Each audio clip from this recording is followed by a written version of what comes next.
Okay.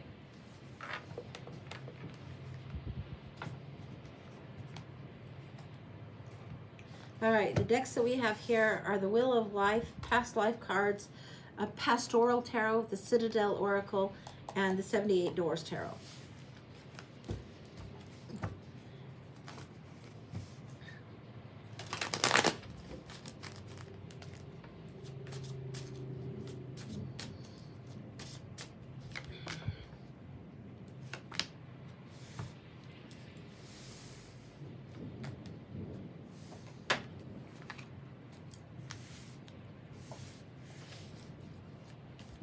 So we're seeing the barn and the coop here.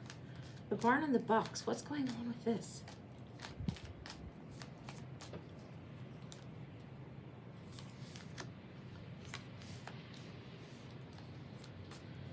This is you and a sister coming through. Very different situations here. This is you and a sister coming through. One of you does it more plainly. One of you does it bigger, in a showier way. This isn't a time gone past. This isn't a time before there was even electricity, I'm getting. The alchemist, the scientist, the brainy sister has set something going forward. The other one does things a little bit more grounded, more down to earth. This is you and a sister. It doesn't come through as straight up twins, but it comes through as a sibling. The merchant.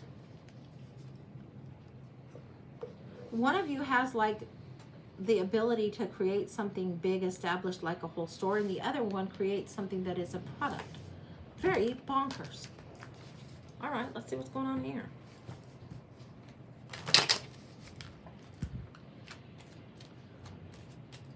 Any earthly idea where this is at? Nope, but your mom has taught you both. Your mom has taught you both real well. Okay, you guys are opposites each other. This doesn't come through as male female, although it says male female. It comes in more as yin yang, as in the opposites here, as in the twins here. Show her this card. It makes more sense, but that's what we're getting. One of you is very opposite the other.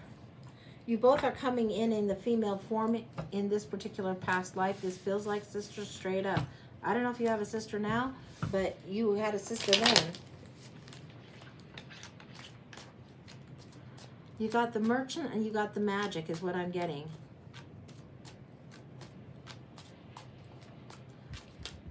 This is like a really interesting thing in opposites going on.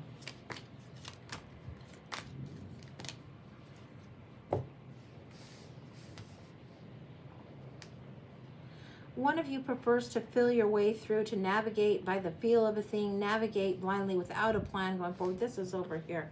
This is the merchant that makes the product, blah, blah, blah. You make the product, sell the product, do the sales, navigate the labyrinth. The other one prefers to sit back, but will carry and build, but not interact so much. This one's socially far better than this one. Even though they build the higher structure, this one is a better people person.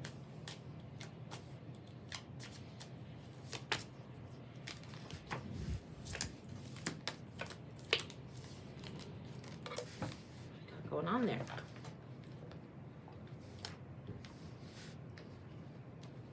You're as different as night and day could be, and it's understood. Your mom saw that early on. There she is, there she is with you guys and the siblings.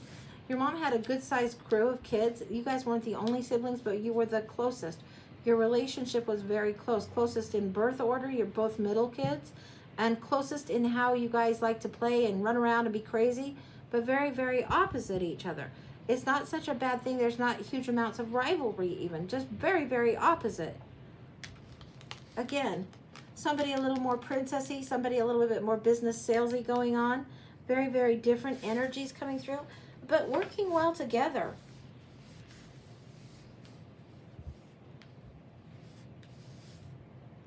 There comes a time when you want to make your way in the world and leave home, but this one, I'm just going to call him the princess and the salesman, the sales girl. That's what I've got, the princess and the sales girl. They're coming through. The princess will rather stay home. The sales girl needs to make her way in the world. And mom's not liking either of those options, frankly. You have to make your own mark if you're the sales girl. And the princess is having to follow in mom's footsteps a little bit more.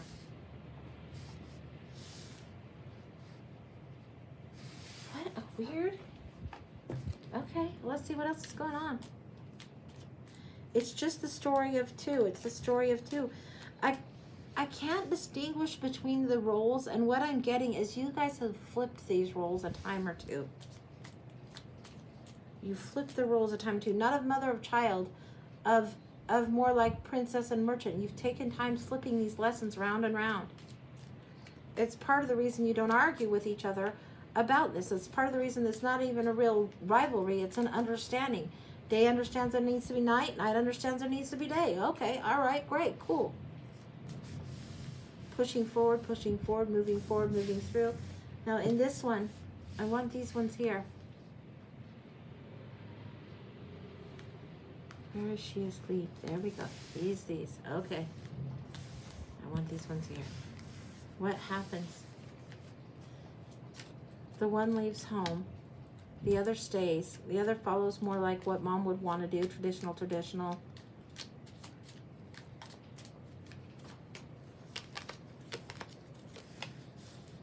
There does come a time where there's a contest of wills. It's not so much you're competing, but you guys see it from two different tracks, and it's like a contest of wills. It causes a point of contention, and I don't mean this in the conflict and arguing. I mean you're contending for what there is yet to be gained. This is how. No, this is how.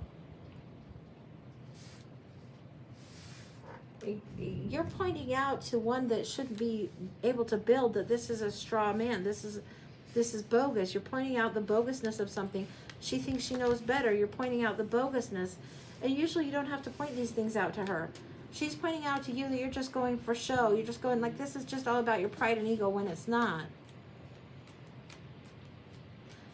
This may be you. It's hard to say, but I think this is you. I think this is her. I think this is you this time around. Not that the roles haven't been flipped abundantly. In fact, we might flash into a flip of that and see what's going on with that. Let's see, I'll come here. There will be a second chance for this, and there's something that is consumptive. You have a limited time window. You feel like you have a limited time window. You know this is a limited time window. There's something intuition telling you that you have a limited time window, and that's all there is to it. There's something like you're pushing, almost like at a fever pitch on purpose. It's like a consumptive fever. You're trying to point this out to her. You're trying to look out for her, look out for what would be in the future going forward. In this particular life, you're trying to help her look out for home, for family, for everything that's been going on between you. You're trying to look out for that. You can see it. She can't, but it's this consumptive fever. Now, I want to look and see how the flip was the time before this. The time you were both together on the planet in the same way before, because it was there. It was clearly there.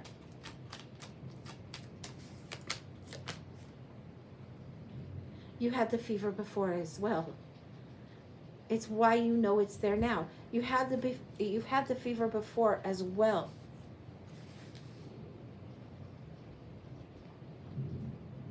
This particular time, she was more consumed with the money, but you had the fever. You were the one at home with mom, but you had the fever, and she was the one that was more on the flip, doing the money makes the world go around sales thing. But you had the fever before. It's how you recognize it this time. Okay, so how is this relevant in this one?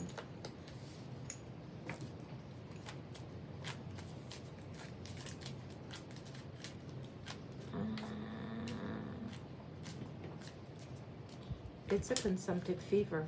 You know what this is. You know what this is. You know about this consumptive fever, and if it comes, it will come and it will consume more than just you, and you don't want this to happen. It's like one of those old school types of diseases, or scarlet fever, rubella, polio, measles, all those awful childhood things, those kind of things that in modern times we don't deal with as much, but it would have been contagious and taken out many. You know this from before. So you become the queen of hearth and home, and you leave. You leave. You say, okay, you're going to balance this out. You're going to balance this. You line up everything. You put everything in play. She's in charge of your chicken coop, your sales team, everything that goes on. She's in charge of your team, and she's in charge of balancing opposites. And pretty much you're letting her know that you are going, and you give her the signal in whatever thing that you probably won't be coming back. Do you piss her off and argue, or do you square it straight with her? Because it's going to throw your mom in this life for a loop. Do you piss her off and argue, or do you square it straight?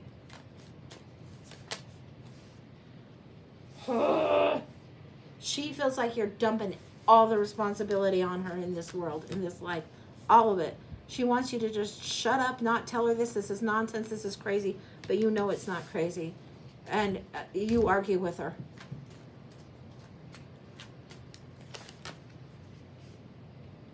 You don't care if you argue with her. You have to leave on those terms because you know. You know what you know. She doesn't like it. She doesn't like it. Does she understand after you go? After you leave? She thinks it's foolhardy. She thinks it's immature and stupid and that you're just pursuing work and glamour, and she thinks it's a hot-headed, stupid idea. She still can't see it. She still struggles and battles with your way about the situation. But you put it all on her. She doesn't like the responsibility. Again, both of you are middle kids. This shouldn't have fallen to her. I don't know what happened to the oldest in your mom's crew, but it shouldn't have fallen on her, but it does. She's stuck doing the daily grind, the daily task. She's not loving it.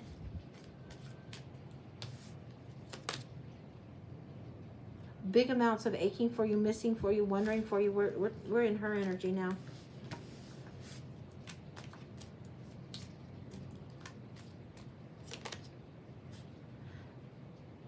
You send forth a message to her. You send forth help that's from somewhere else that's further away. You send the messenger to her to offer a little help, a little aid, a little support. This is somebody you would have done business with, and it's one of their older kids that you would send. You send the happy business partner that helps her solve this. And although she's stuck at home, having kids, having family, doing all of this kinds of stuff, this is the happy business partner. Now, I don't know if she has the kids before this business partner, but I get the feeling that this is a second husband to her. I don't know why. Anything else? He tells the tale of why you left. He tells the tale of what happened. He tells what happened. He tells what happened. He would keep you at a distance, safely at a distance where you weren't getting everybody sick, but he would know how you died and where you were buried. He would know. And he tells her. That's complete.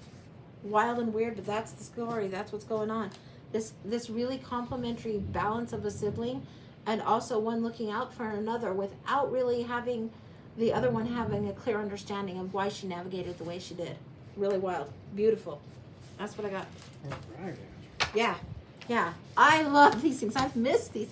Like this last week we did Oracle Meets Tarot, and it's fun, and some of them would kind of drift a little past lifey. I love the past life reads. Who knew? And you never know. I mean, sometimes you get a love story. Sometimes you get a sibling story. You don't know. I mean, sometimes you get things that are creepy, or some that, like, some of them I swear a little more than usual on. Let's just put it that way. So I try to be a little bit careful on that. But I'm not swearing and getting myself banned. But they are, here it is, all laid out. Yeah. Beautiful, beautiful, beautiful.